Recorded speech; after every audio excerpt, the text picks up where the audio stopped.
آپ سن رہے ہیں حجت الاسلام نیٹ ورک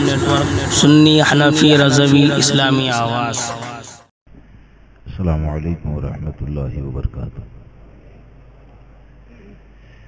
الحمد لولیہ والصلاة والسلام علی نبیہ اما بعد، فاعوذ باللہ من الشیطان الرجیم، بسم اللہ الرحمن الرحیم۔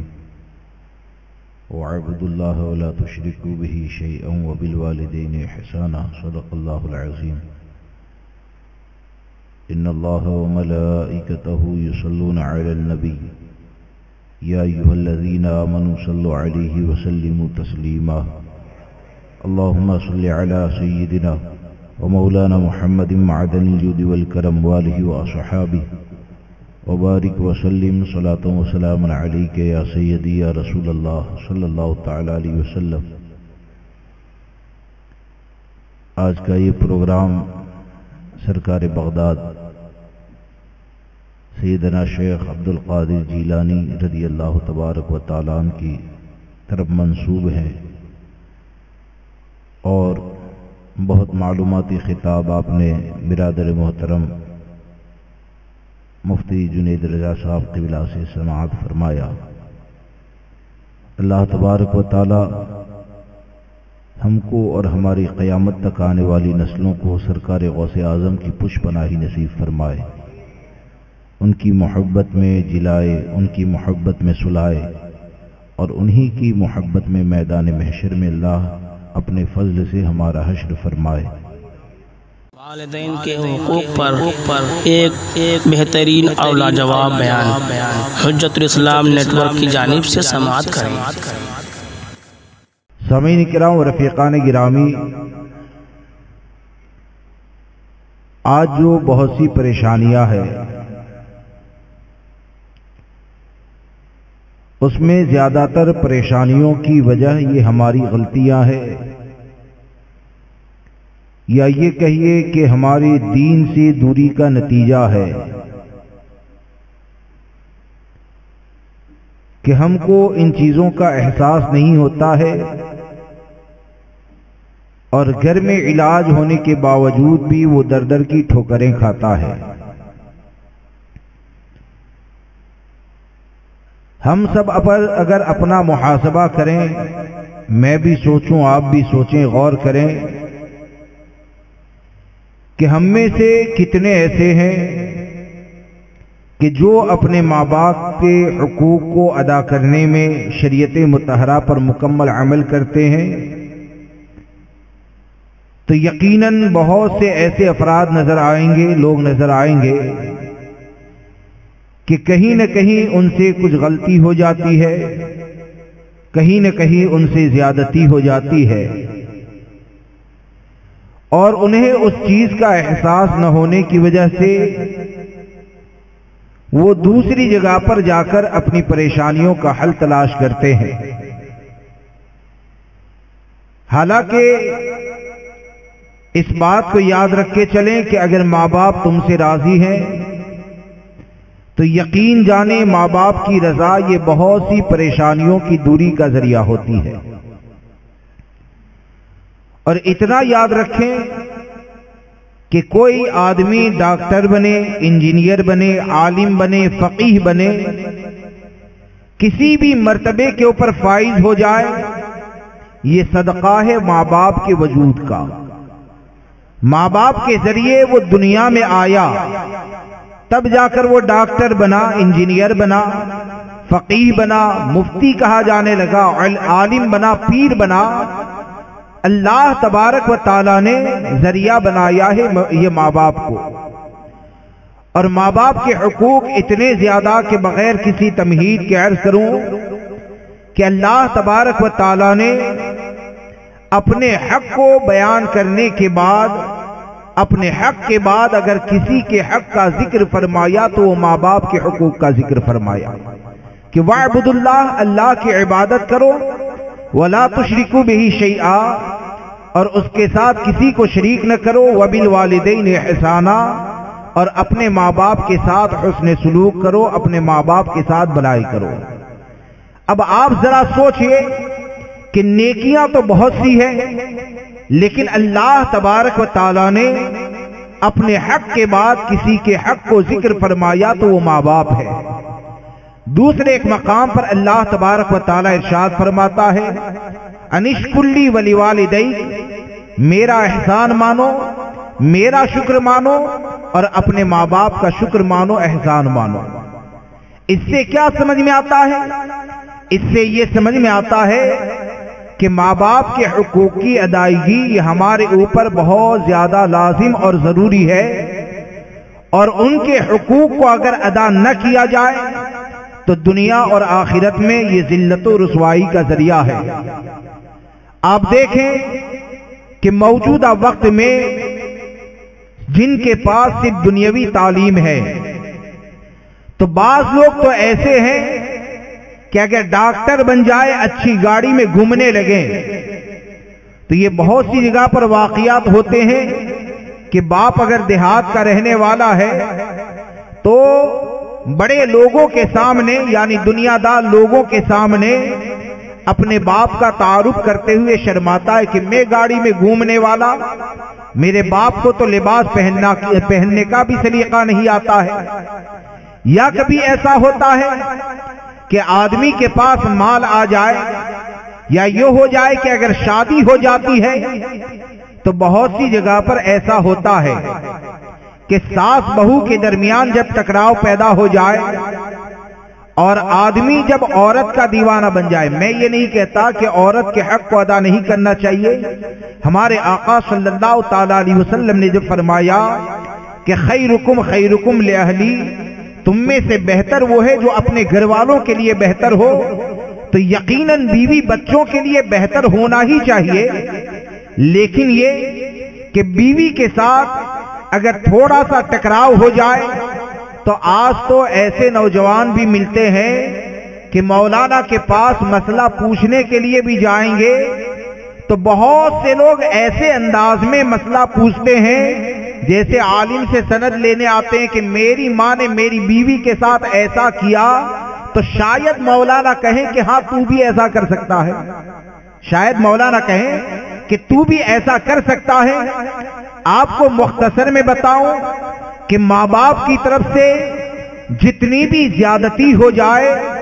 اولاد کا حق یہ بنتا ہے کہ وہ اپنے ماں باپ کا حق ادا کرے، اپنے ماں باپ کا حق ادا کریں۔ آقا کریم صلی اللہ تعالی علیہ وسلم کی بارگاہ میں ایک صاحب آئے اور عرض کی یا رسول اللہ علیہ الصلوۃ والسلام، میں اپنی ماں کے لیے رہنے کا انتظام کرتا ہوں، کھانا پینا اچھے انداز میں دیتا ہوں، لیکن میری ماں کا حال یہ ہے کہ وہ اپنی زبان سے مجھے تکلیف دیتی ہے، میں کیا کروں؟ آقا کریم صلی اللہ تعالی علیہ وسلم نے جو فرمایا نا، تو یہ تمام چیزوں کا خلاصہ اور نچوڑ ہے کہ ہمارے آقا ارشاد فرماتے ہیں ادی حقھا، اس کے حق کو ادا کرتا رہے، فواللہ لو قطعت لحمک ما ادیت ربع حقھا، کہ قسم خدا کی اگر وہ تیرے جسم کا گوشت کاٹنا شروع کر دے، حالانکہ کوئی ماں ایسا کرتی نہیں ہے، کرتی ہے کوئی ماں ایسا کرتی نہیں، لیکن ہمارے آقا صلی اللہ تعالی علیہ وسلم نے جو ظلم کی زیادتی اور حد بہت زیادہ ظلم ہوتا ہے اس کو ارشاد فرمایا، اور یہ فرمایا کہ قسم خدا کی اگر وہ تیرے جسم کا گوشت کاٹنا شروع کر دیں، اور شروع ہو تو کیسے؟ ادھر گوشت کٹے گا ادھر ماں کو گالی دو گے، ادھر گوشت کٹے گا ماں کو تھپڑ مارو گے، ایسے نہیں، بلکہ یہ کہ راضی خوشی کے ساتھ تو اس تکلیف کو برداشت کر لے۔ ہمارے آقا فرماتے ہیں تو نے اپنی ماں کی محبت کا چارانی حق ادا نہ کیا، تو نے اپنی ماں کی محبت کا چارانی حق ادا نہ کیا۔ اما علمت ان الجنت تحت اقدام الامہات، کیا تو نہیں جانتا ہے کہ جنت یہ ماں کے قدموں تلے ہوا کرتی ہے؟ اس سے کیا سمجھ میں آیا؟ اس سے یہ سمجھ میں آیا کہ ہمارے آقا صلی اللہ تعالی علیہ وسلم نے ماں کے مقام اور مرتبے کے حوالے سے ہم کو یہ تعلیم عطا فرمائی کہ ماں کی طرف سے کتنی بھی زیادتی ہوتی ہے، اولاد کا حق یہی بنتا ہے کہ ان کے ساتھ حسن سلوک کرے، ان کے ساتھ بھلائی کریں، بلکہ خود نبی اکرم صلی اللہ تعالی علیہ وسلم نے اپنے عمل کے ذریعے ہم کو کیا بتایا؟ آقا کریم صلی اللہ تعالی علیہ وسلم کی والدہ ماجدہ کا نام سیدہ آمنہ ہے، جانتے ہیں نا؟ سیدہ آمنہ جن کے بطن مبارک سے آپ پیدا ہوئے وہ سیدہ آمنہ، تو وہ تو حقیقی ماں ہے، لیکن آقا کریم صلی اللہ تعالی علیہ وسلم اپنی رضائی ماں سیدہ حلیمہ کا اتنا ادب و احترام کرتے تھے۔ یہ ادب کرنے والی ذات کون؟ جو کائنات میں سب سے افضل و اعلیٰ، آپ سے بڑھ کر نہ کوئی افضل آیا ہے نہ آ سکتا ہے، آپ سے بڑھ کر نہ کوئی افضل آیا ہے نہ آ سکتا ہے۔ آپ کا مقام اور مرتبہ اتنا بلند و بالا کہ امام احمد رضا فرماتے ہیں کہ لیکن رضا نے ختم سخن اس پہ کر دیا، خالق کا بندہ خلق کا آقا کہوں تجھے۔ وہ آقا کریم صلی اللہ تعالی علیہ وسلم جن کو اللہ تبارک و تعالی نے سب سے افضل و اعلیٰ پیدا فرمایا، لیکن ایک مرتبہ جب حلیمہ سعدیہ آقا کریم صلی اللہ تعالی علیہ وسلم سے ملاقات کرنے کے لیے آئی، حضور صلی اللہ تعالی علیہ وسلم حلیمہ سعدیہ کو دیکھ کر کھڑے ہو جاتے ہیں۔ صحابہ کرام تعجب کرنے لگے کہ آخر یہ کون عورت ہے کہ جن کو دیکھ کر امام الانبیاء کھڑے ہو رہے ہیں، اور پھر ہمارے آقا صلی اللہ تعالی علیہ وسلم نے اپنی نورانی چادر مبارک کو ان کے لیے بچھا دیا۔ کسی نے سوال کیا یہ عورت کون ہے کہ جس کے لیے امام الانبیاء چادر بچھاتے ہیں؟ تو کسی نے کہا یہ وہ ہیں کہ جنہوں نے امام الانبیاء صلی اللہ تعالی علیہ وسلم کو دودھ پلایا ہے، یعنی یہ حضرت حلیمہ سعدیہ ہے۔ اب آپ ذرا سوچیں کہ جب رضائی ماں کا مقام اور مرتبہ کیا ہے، یہ ہمارے آقا صلی اللہ تعالی علیہ وسلم نے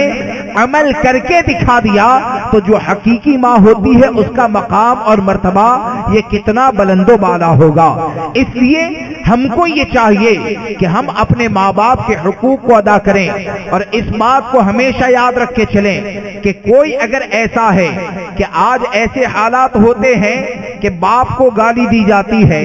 ماں کے ساتھ بدتمیزی کی جاتی ہے، اور ماں باپ کو گالی دینے کے بعد کوئی آدمی مزارات اولیاء کے اوپر حاضری بھی دیتا ہے، ہر چھٹی کو غریب نواز کی بارگاہ میں جائے گا، یہاں پر حضرت سید ظفر و مظفر کی بارگاہ میں جائے گا، اولیاء کرام کی بارگاہ میں جائے گا، لیکن اگر جائے اس حال میں کہ اس کے ماں باپ اس سے ناراض ہے، جائے اس حال میں پیر کے پاس کہ وہ یہ سمجھے کہ عالم کے پاس جا کر یا پیر کے پاس جا کر میری سب بلائیں ٹل جائے گی، تو اس چیز کو یاد رکھیں کہ اگر تیرے گھر کے اندر تیرا باپ اگر زندہ ہے تو سب سے پہلے اپنے باپ کو راضی کر، اس لیے کہ باپ کی دعا کا مقام اور مرتبہ یہ ہے کہ ہمارے آقا نے ارشاد فرمایا ثلاث دعوات مستجابات لا شک فیہن،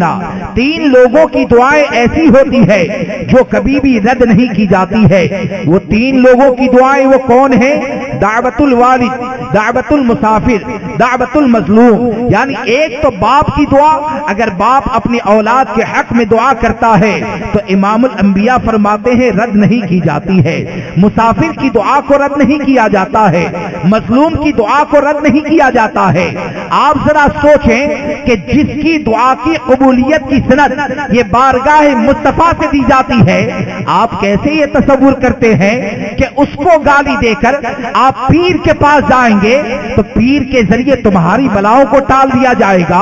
اس کی جس کی دعا کی سند امام الانبیاء نے دی ہے، آپ یہ کیسے تصور کر سکتے ہیں کہ اس کی توہین کر کے آپ عالم کے پاس جائیں گے اور تعویذ کے ذریعے تمہاری پریشانیوں کو حل کر دیا جائے گا؟ جس کی دعا کی قبولیت کی سند امام الانبیاء دیتے ہیں، آپ کیسے تصور کر سکتے ہیں کہ اولیاء کرام کی بارگاہ میں جائیں گے آپ کی پریشانیاں ٹل جائے گی؟ یاد رکھیں یہ جتنے بھی اولیاء کرام ہیں، جن کے مزارات مقدسہ یہ مرجع خلائق بنے ہیں اور جن کی بارگاہوں سے دونوں جہاں کی برکتیں ملتی ہے، یہ سب وہ ہیں جنہوں نے پوری زندگی اپنے ماں باپ کے حقوق کو ادا کیا ہے، جنہوں نے پوری زندگی شریعت مطہرہ کی پابندی کی ہے۔ لہذا اس بات کو یاد رکھے چلیں کہ ہم سب سے پہلے اپنے ماں باپ کے حقوق کو ادا کریں، اور جب باپ کی دعا کو یہ مقام اور مرتبہ حاصل ہے تو یقین جانے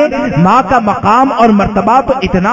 اس سے زیادہ بلند و بالا ہے۔ یہاں تک فرمایا کہ بیٹا اگر 25 روپے باپ کو دیتا ہے تو ہدیے میں اگر دے تو ماں کو 75 روپے دیا کرے، تو ماں کی دعا یقیناً بدرجہ اولا قبول ہوتی ہے۔ تو اس سے کیا سمجھ میں آیا؟ ہم اگر اپنی پریشانیوں کو حل کرنا چاہتے ہیں تو اس کو حل کرنے کا راستہ یہ ہے کہ آپ کسی اور جگہ پر جانے سے پہلے اپنے ماں باپ کے حقوق کو ادا کریں۔ اگر غلطی ہو گئی ہے اس کے پاؤں پکڑ کے معافی مانگے، اور یقین جانے اگر اس نے تجھے معاف کر دیا اور وہ تیرے لیے دعا کریں گے تو انشاءاللہ یہاں بھی کامیاب ہو جائے گا، میدان محشر میں بھی کامیاب ہو جائے گا، یہاں پر بھی کامیاب ہو جائے گا، میدان محشر میں بھی کامیاب ہو جائے گا۔ اور یہاں پر ایک بات بتاتا چلوں، عرض کرتا چلوں، جو میں اکثر کہا کرتا ہوں کہ اکثر یہ ہوتا ہے کہ اولاد جو ہوتی ہے نا، اور آج کا نوجوان طبقہ اگر خوبصورت بیوی مل جائے نا تو ماں باپ کی جڑیوں یا ماں باپ کا چہرہ دیکھ کر اسے سکون نہیں ملتا ہے۔ بہت سے ایسے ہیں،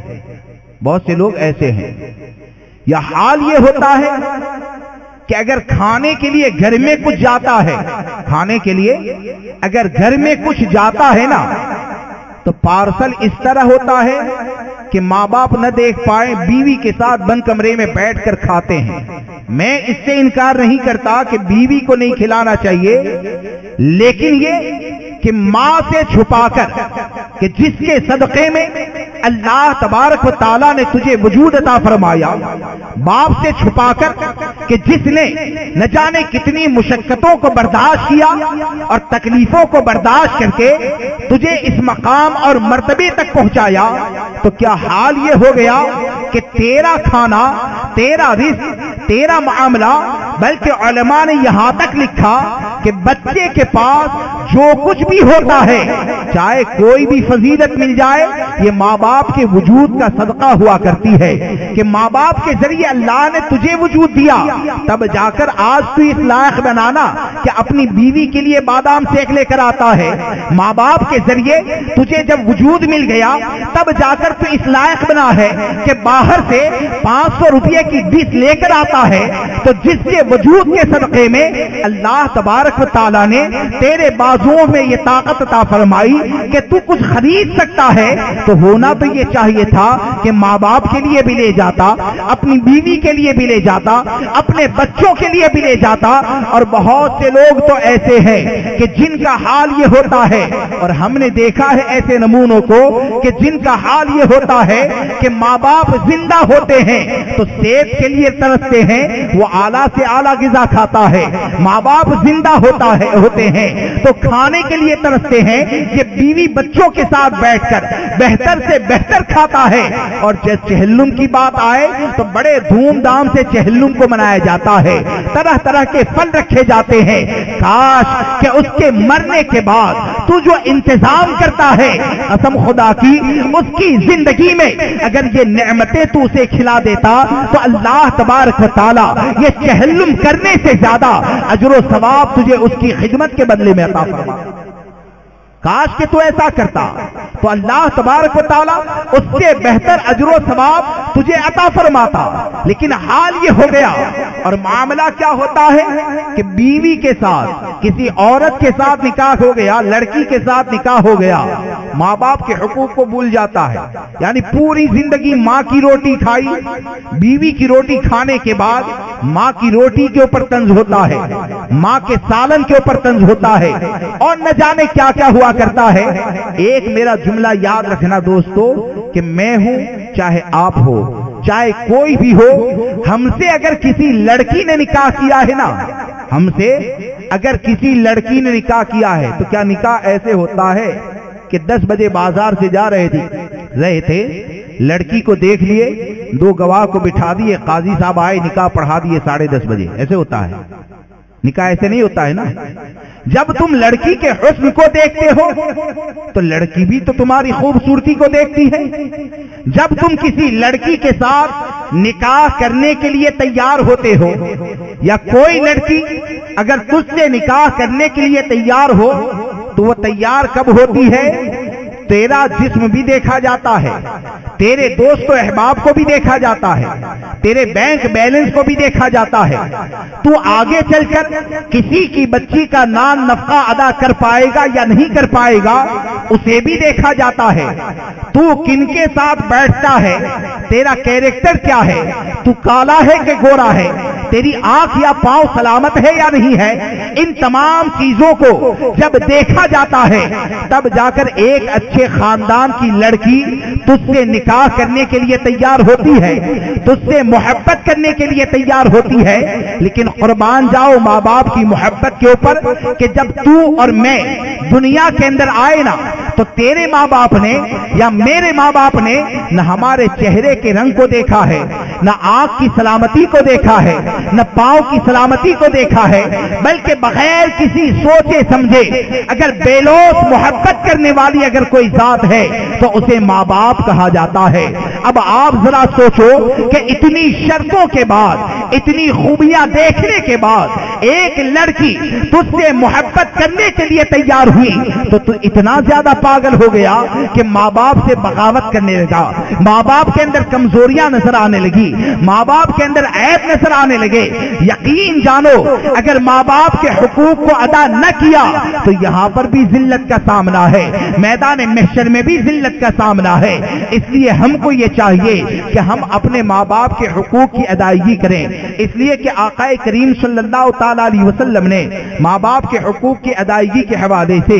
ایک مقام کے اوپر کیا ارشاد فرمایا ہمارے آقا صلی اللہ تعالی علیہ وسلم ارشاد فرماتے ہیں کسی نے عرض کیا یا رسول اللہ علیہ الصلوۃ والسلام ماں باپ کا حق کیا ہے ہمارے آقا نے 2 جملوں میں ارشاد فرمایا ہما جنتک و نارک وہ دونوں تیرے لیے جنت بھی ہے دوزخ بھی ہے کیا سمجھ میں آیا اگر ان کو راضی کر لیا تو ان دونوں کو راضی کرنا تیرے لیے جنت میں جانے کا ذریعہ ہے اگر ان دونوں کو ناراض کر لیا تو ان دونوں کو ناراض کرنا تیرے لیے یہ دوزخ میں جانے کا ذریعہ ہے اور آپ آگے بڑھیں کہ آج اگر ماں باپ کا بڑھاپا اگر مل جاتا ہے اور بیٹے کا مال اگر خرچ ہوتا ہے تو مال خرچ کرنے کی بنیاد پر کیا ہوتا ہے کہ ہم نے خود یہ دیکھا ہے کہ ماں کے لیے اگر دوائی کی گولیاں بھی لانی پڑتی ہے اور لڑکا دینے کے لیے تیار ہونا تو ماں کو یہ کہتا ہے کہ میری بیوی کو مت بتانا ورنہ وہ ہنگامہ کرے گی یعنی ماں باپ کے اوپر مال بھی اگر خرچ کرے گا تو حال یہ ہوتا ہے کہ بیوی کو چھپا کر بیوی سے چھپا کر مال کو خرچ کیا جاتا ہے اور بہت سے جو پڑھے لکھے طبقے کے لوگ ہوتے ہیں جن کے پاس علم دین نہیں ہوتا ہے اگر ماں باپ کے پیچھے اس کی 10 سال کی کمائی اگر خرچ ہو جائے تو وہ یہ سوچتا ہے کہ 1 لاکھ روپیہ خرچ کر کے مجھے کیا ملا یہ بڑھا تو آج جائے یا کل جائے یہ جانے والا تو ہے 2 لاکھ خرچ کر کے مجھے کیا ملا 5 لاکھ خرچ کر کے مجھے کیا ملا کاش کہ تم اسلامی تعلیمات سے قریب ہوتے کاش کہ دین کی تعلیم سے قریب ہوتے تو 1 لاکھ کیا اگر تو اپنی پوری دولت کو بھی ان کے اوپر قربان کر دیتا اور وہ تجھ سے راضی ہو جاتے ان کے چہرے کے اوپر مسکراہٹ آ جاتی تو یہ امام الانبیاء فرماتے ہیں من اصبح مطیعا للہ فی والدی اصبح له بابان مفتوحان من الجنہ وان کان واحدا فواحدا یعنی کوئی بندہ ایسا ہے جو اللہ تبارک و تعالیٰ کا فرما بردار ہے ماں باپ کے حقوق کو ادا کرنے میں تو جب وہ صبح کرتا ہے اس حال میں کہ اس نے ماں باپ کے حقوق کو ادا کیا تو امام الانبیاء فرماتے ہیں کہ اگر ماں باپ دونوں زندہ ہیں تو اس بندے کے لیے صبح میں جنت کا ایک دروازہ کھول دیا جاتا ہے اور اگر ایک زندہ ہے تو جنت کا ایک دروازہ کھول دیا جاتا ہے ذرا غور کیجئے کہ پوری زندگی دوزخ سے بچنے کی دعا کرتے رہتے ہیں جنت میں داخل داخلے کی تمنا کرتے رہتے ہیں. اگر تو نے اپنی دولت کو ماں باپ کی بیماری کے اوپر اگر خرچ کر دیا, اگر ماں باپ کے عیش و آرام کے اوپر خرچ کر دیا, اور دنیا سے جاتے وقت اگر تیرے ماں باپ کے دل کے اندر اگر یہ احساس پیدا ہو گیا کہ میرا لڑکا تو ایسا ہے کہ ہر طریقے سے مجھے راضی رکھنے کی کوشش کیا ہے, ہر طرح سے اپنے مال کو میرے اوپر خرچ کیا ہے, تو یہ پاگلوں کی سوچ ہوتی ہے جو یہ سمجھتے ہیں کہ ہمارا مال برباد ہو گیا. ہمارے آقا نے تو یہ سوچ عطا فرمائی کہ اگر وہ راضی ہو جائیں گے تو یہ مال ضائع نہیں ہوتا ہے, بلکہ اس مال کے بدلے میں جنت کا دروازہ کھول دیا جاتا ہے. اس مال کے بدلے میں جنت کا دروازہ کھول دیا جاتا ہے. اور ماں باپ کا جو بڑھاپا ہوتا ہے نا, ماں باپ کا جو بڑھاپا ہوتا ہے, ایک بات عرض کر دوں کہ یقین جانا کہ آج جو حالات پیدا ہو گئے, بہت سی جگہ ایسی ہے کہ جہاں پر ماں باپ کے اوپر زیادتی ہوتی ہے, اور اکثر یہ ہوتا ہے کہ ماں باپ کا خرچ دینے کی اگر بات آئے نا تو وہاں پر انگلیاں اٹھتی ہے, یعنی یہ تو خود غریب ہے, تجھے بھی غریب کر دیں گے. فاروق اعظم رضی اللہ تبارک و تعالیٰ عنہ کے زمانے میں اگر وہ ناراض ہو جائے نا تو دونوں چیزیں ہوتی ہیں, مال بھی جاتا ہے,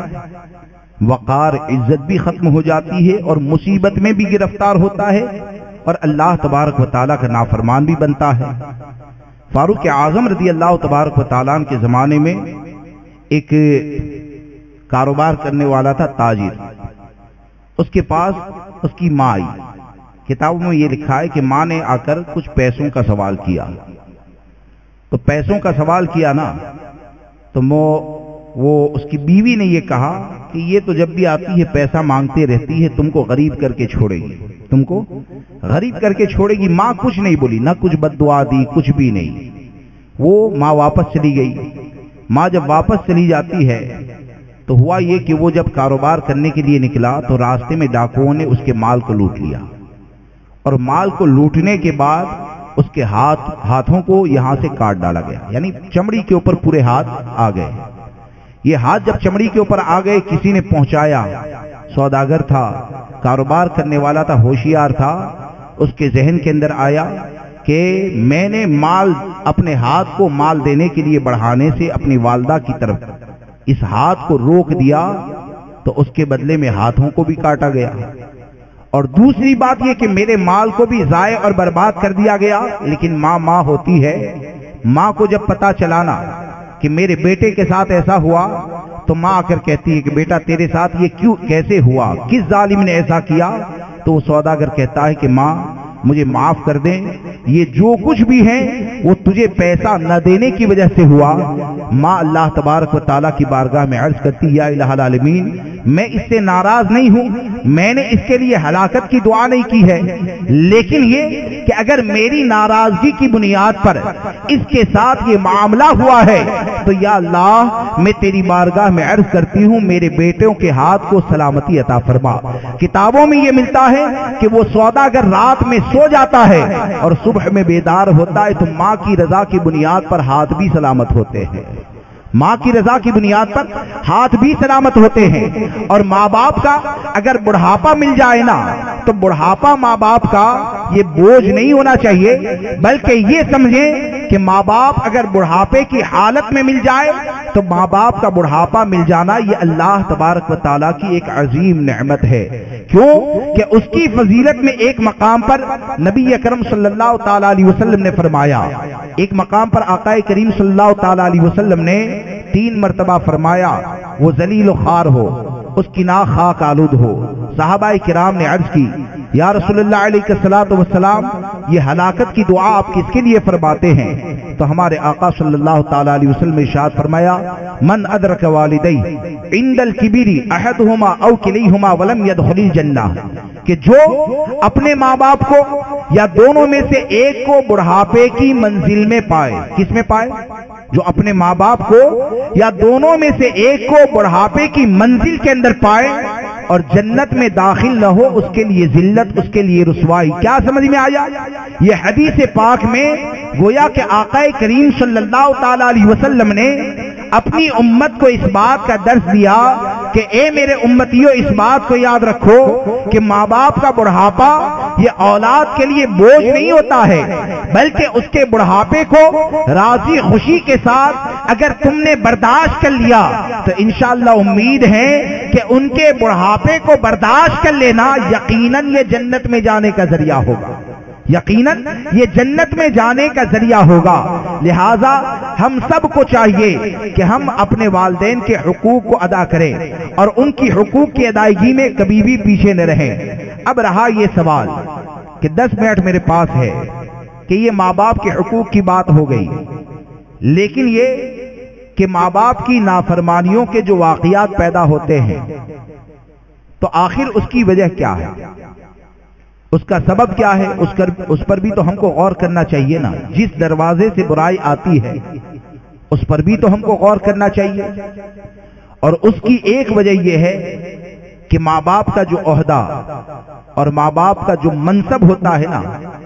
جب ماں باپ اپنے منصب کا حق ادا کرنا چھوڑ دیتے ہیں تب جا کر آگے چل کے ان کے لیے یہ پریشانیاں کھڑی ہو جاتی ہیں، تب جا کر ان کے لیے آگے چل کے یہ پریشانیاں کھڑی ہو جاتی ہیں۔ اور اس بات کو یاد رکھیں کہ صحیح معنوں میں وہ ماں باپ بننے کے لیے صرف جوان ہونا ضروری نہیں ہے، بلکہ نکاح کے مقصد کو جاننا، اولاد کے حقوق کے بارے میں جاننا، شریعت مطہرہ کے مطابق زندگی گزارنے کے بارے میں جاننا، ان تمام چیزوں کو جان کر جو نکاح کرتا ہے تو اس کے وہاں جو اولاد ہوتی ہے تو وہ اس کی پرورش بہتر کرتا ہے۔ لیکن ہمارے یہاں حالات ایسے ہو گئے کہ دنیاوی تعلیم کے لیے تو معاملہ یہ ہوتا ہے کہ ٹیچر بننا ہے تو 12 سال تک تعلیم حاصل کرے گا، کلیکٹر بننا ہے تو 25 سال تک کالج میں نکالے گا۔ یہ دنیا کو عہدے کے لیے اتنی زیادہ تعلیم، لیکن یہ کہ وہ عہدہ، وہ فضیلت جو اللہ تبارک و تعالیٰ نے ایک باپ کو عطا فرمائی ہے، وہ فضیلت جو اللہ تبارک و تعالیٰ نے ماں کو عطا فرمائی ہے، وہ مقام اور مرتبہ اور منصب جو امام الانبیاء صلی اللہ تعالیٰ علیہ وسلم نے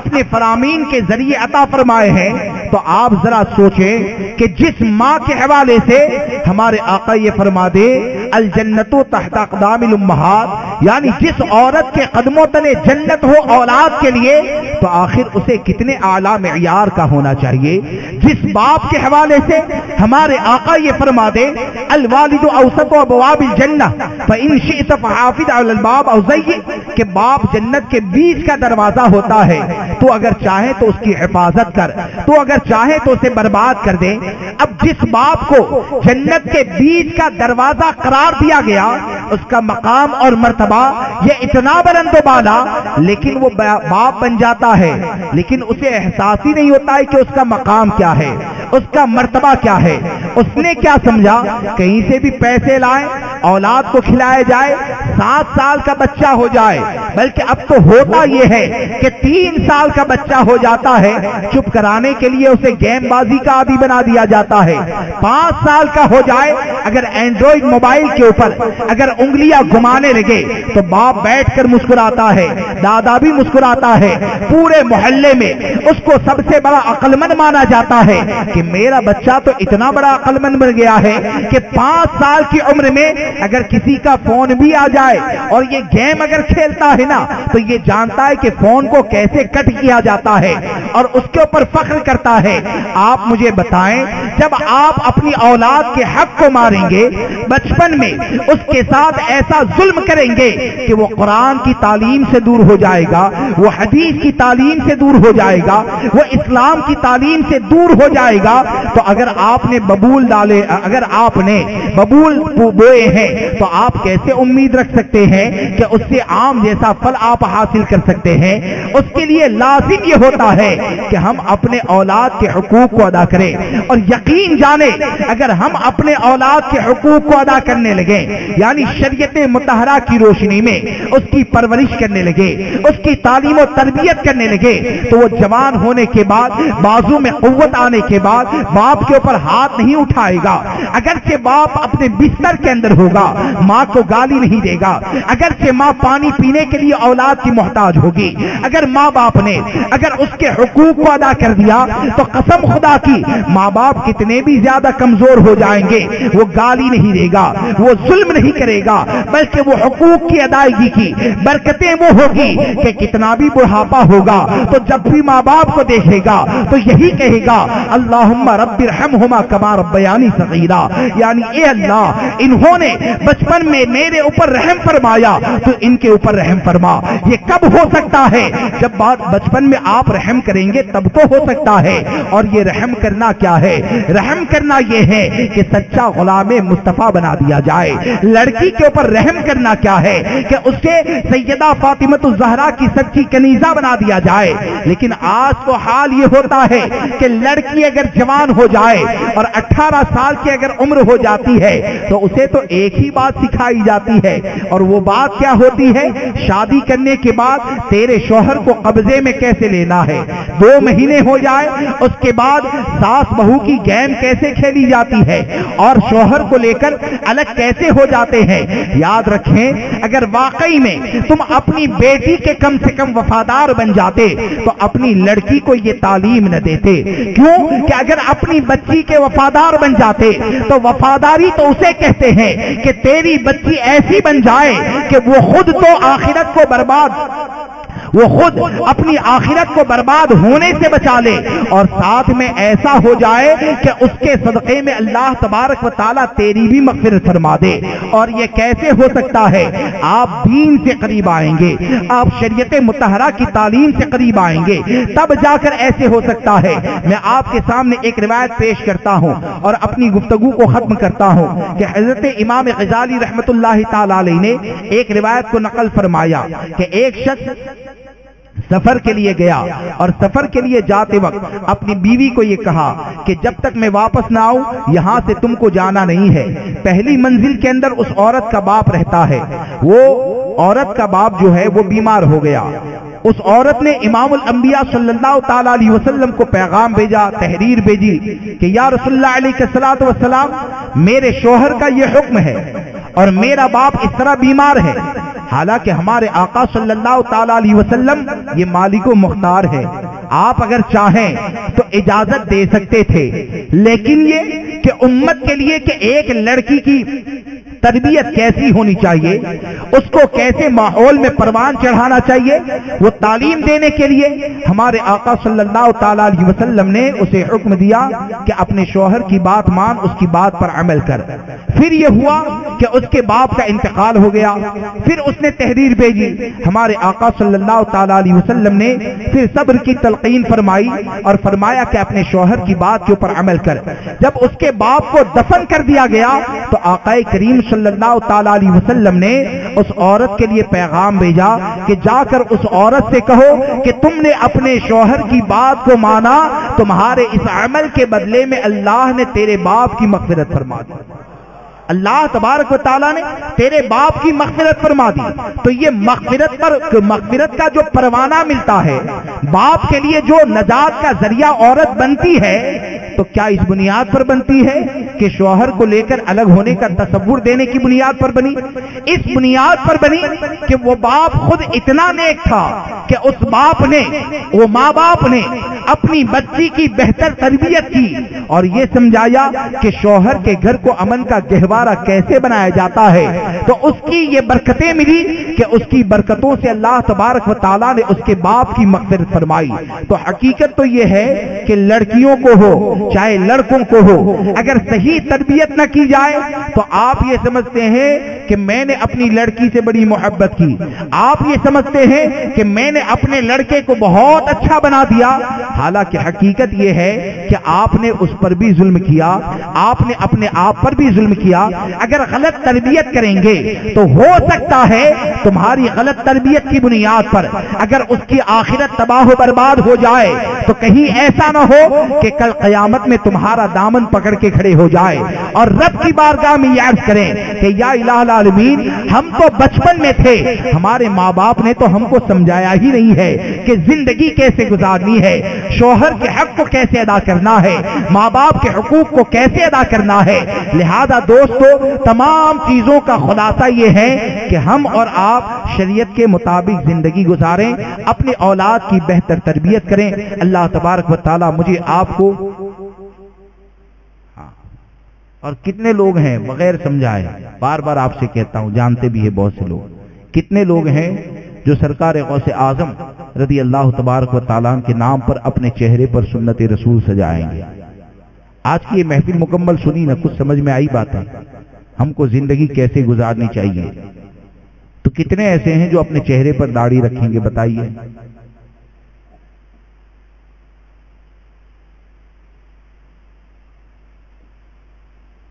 سبحان اللہ۔ ایک آدمی کھڑے ہو جاؤ بھائی، سبحان اللہ۔ اور جوان دوسرے بچے ہو، بوڑھے ہو، جو بھی ہو، اور کون ہے جو اپنے چہرے پر سرکار صلی اللہ تعالی علیہ وسلم کی سنت کو سجائے گا؟ آدھا گھنٹہ سننا ہے ابھی کہ بیان ختم کرنا ہے؟ ہاں سبحان اللہ۔ دو آدمی غوث پاک کے نام کے اوپر 11 تو کم سے کم ہو جاؤ سرکار غوث پاک کی نسبت سے۔ ہاں سبحان اللہ۔ تیسرے، وہ تیسرے کھڑے ہو رہے ہیں نا، کیا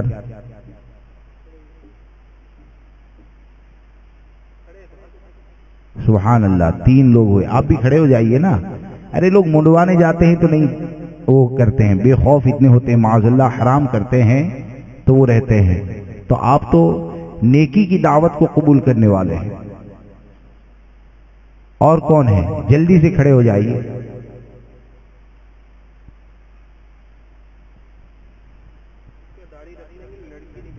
ہاں داڑھی رکھ لیں گے لڑکی نہیں ملے گی ایسا نہیں ہے، لڑکی جو بھی ملے گی وہ اچھی ہی ملے گی۔ ہاں ادھر ادھر جو زیادہ تحقیق کرتے ہیں نا کہ چال چلن کیسا ہے، یہ کیسا ہے، وہ کیسا ہے، داڑھی والے کے ساتھ نکاح کرنے کے لیے تیار ہو تو موجودہ وقت میں یہ اس بات کی دلیل ہے کہ وہ سیدہ کی کنیزہ ہے۔ سبحان اللہ۔ ہاں کیونکہ وہ داڑھی والے کے ساتھ نکاح کرنے کے لیے تیار ہو گئی نا، اور یہ ہمارے یقیناً تربیت کی کمزوری کا نتیجہ ہے، تربیت کی کمزوری کا نتیجہ ہے۔ اور کون ہے جو اپنے چہرے پر سنت رسول سجائے گا؟ اللہ تبارک و تعالی ان سب کو استقامت عطا فرمائے اور ان کے عمل کے صدقے میں اللہ ہماری بھی مغفرت فرمائے۔ السلام علیکم ورحمۃ اللہ۔